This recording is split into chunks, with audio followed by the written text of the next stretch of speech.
squeeze the power of the Muslim Ummah, the Muslim nation. And one after the other are going to jump up and down your podium and your pulpit, representing you, claiming to represent you as khulafa, successors to you. In fact, the wife of the Prophet, Lady Aisha, one day she said to Marwan ibn al-Hakam, she said to him, you are from that tree, the cursed tree, the evil tree that is mentioned in the Quran. And the historians, they say, after this lousy dream, لم يرى رسول الله ضاحكا حتى مات. The Prophet never smiled. Laughter never came to him until he died because of this terrible dream that he saw. And from that day, Rasulullah started forewarning the Muslim nation that be careful. Al-Khilafa muharrama ala Ali Abi Sufyan. I don't want this gang of murderers, violators of God's rules, to capture power after me. O Muslim nation, be awake. Be careful of what will happen after me. And imagine what happens. Imagine, my dear brother and sister, what happens. How did they infiltrate Islam? If Abu Sufyan was the arch enemy of the Prophet, if Abu Sufyan accepted Islam by force, Ammar ibn Yasir says, "Istaslamu wa lam yuslimu." They never, Abu Sufyan and Muawiyah and the rest of this family, they never embraced Islam. They surrendered by force. Istaslamu wa lam yuslimu. They surrendered by force, not by choice. Not by choice. And the story is well known. Go today to any book, Google this name, the conquest of Mecca, and read for yourself the story of the conquest of Mecca. Abu Sufyan left Mecca spying on the Muslims. When the Prophet Muhammad, after 10 years of living in Medina, brought 10,000 Muslims with him for the conquest of Mecca by the order of Allah. Muslims were very formidable and a strong force. And they surround the entire desert was filled with Muslim soldiers. Abu Sufyan was terrified, so he left his house in Mecca, going to the desert to look for himself, to look for what is happening, and find for himself what is happening. Suddenly he was surrounded by some Muslim soldiers. They captured him. They recognized him. He was a big torturer, Abu Sufyan. Seldom a Muslim in Mecca, a Muslim individual, male or female, were able to escape the physical torture of Abu Sufyan. Many Muslim men and women, they died while they were being tortured by Abu Sufyan himself. So they captured him. They brought him before the Prophet.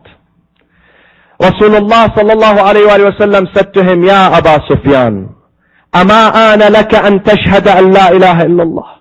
For almost 22 years you are fighting me and my religion. Isn't it time for you today to confess and admit that my religion is the true religion and my Lord is the true Lord? He said, yes, I admit to this. Then he posed another question to him. He said to him, Ya Aba Sufyan, Ama ana laka an tashhada anni Rasulullah. Isn't it time for you today to admit and agree and accept that I am the messenger of God? He said, Amma hadihi fa inna fi nafsi minha shay'a. To be honest with you, this is too hard and too painful for me to accept. To accept that you are the messenger of God. Do you imagine this? This guy who was forced to accept Islam. And I don't want to go through the story of how he accepted Islam. I want you to do your homework tonight. Go and find the conquest of Mecca, click on there, and see how Abu Sufyan accepted Islam. Reluctantly accepted Islam. Out of no choice. Few years after that incident, they have their grip on the Islamic power. Imagine Muawiyah, his son, who accepted Islam the same time with his father, few months before the departure of Rasulullah, the death of the Prophet. They accepted Islam both. Abu Sufyan, after 10 years after the departure of the Prophet, he becomes the governor of Sham, Syria. Sham at that time included Syria, the present Syria, Lebanon, part of Lebanon, Jordan and Palestine. This was the greater Sham. Imagine, after 30 years of the departure of the Prophet, Muawiyah becomes the Khalifa, the successor to Prophet Muhammad. This is equivalent to saying that after 10 years of George W. Bush, Osama bin Laden is going to become the governor of Texas. And 30 years after the departure of George W. Bush, Osama bin Laden is going to be the new president of the United States of America. Do you imagine this? This is in short. I don't want to take your time. This is in short. If you want to understand Abu Sufyan and Muawiyah, the arch enemies of Islam and the Prophet, 10 years, the one who tortured the Muslims, the one who burned their homes, the one who killed many Muslim individuals, the one who chased Muhammad to Medina, to his new hometown, and he attacked Islam, and he killed many Muslims. The one who wanted to obliterate Islam. 10 years after the Prophet, he becomes the governor of Syria, and 30 years after the Prophet, he becomes Khalifatul Muslimin. And today the Muslims, they accept that. And they tell you, this is the Sahabi of Rasulullah. Stay away from him. He has divine immunity against sin. There is something wrong here. Something wrong here with the Muslims. And if they do not rectify this virus in their minds, they are not going to find success or respect or prosperity. And Israel is going to attack us and occupy our land and destroy our men and women. Because it's not only there is wrong with Israel, there is wrong with the Muslims too.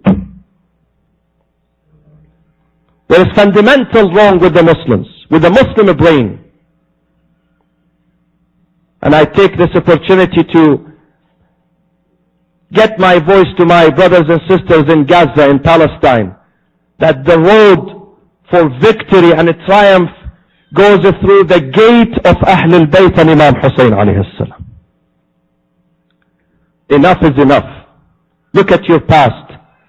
There is something fundamentally wrong with that. If you want to be victorious, if you want to put an end to misery and occupation and humiliation, change your thinking and change your loyalty and stay with the truth.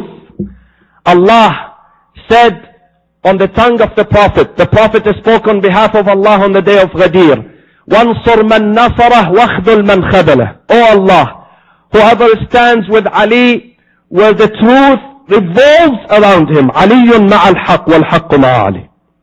If any individual stands with him, oh Allah brings him victory. If people leave him, abandon him, desert him, oh Allah take away dignity and victory from them. And this is a very apparent and very clear and powerful reality today. We can see it today. Let's go to Karbala now. Are you ready to move your hearts and your minds and your souls to the land of bravery, to the land of generosity? And I want to say something about weeping and tears. Imam Hussein, when it came to his Lord and his sweetheart, he never spared anything. His body was decapitated into 360 pieces. الإمام الباقر عليه السلام يقول وجد في جسد الإمام الحسين 360 جراحة. When they counted the wounds of Imam Hussein's body after his martyrdom, they found 360 wounds all over his body. All over his body. He never spared his body. He never spared his money. He never spared his kids, from the oldest one who was 27 to the youngest one who was only 6 months old. He gave them all. He was so generous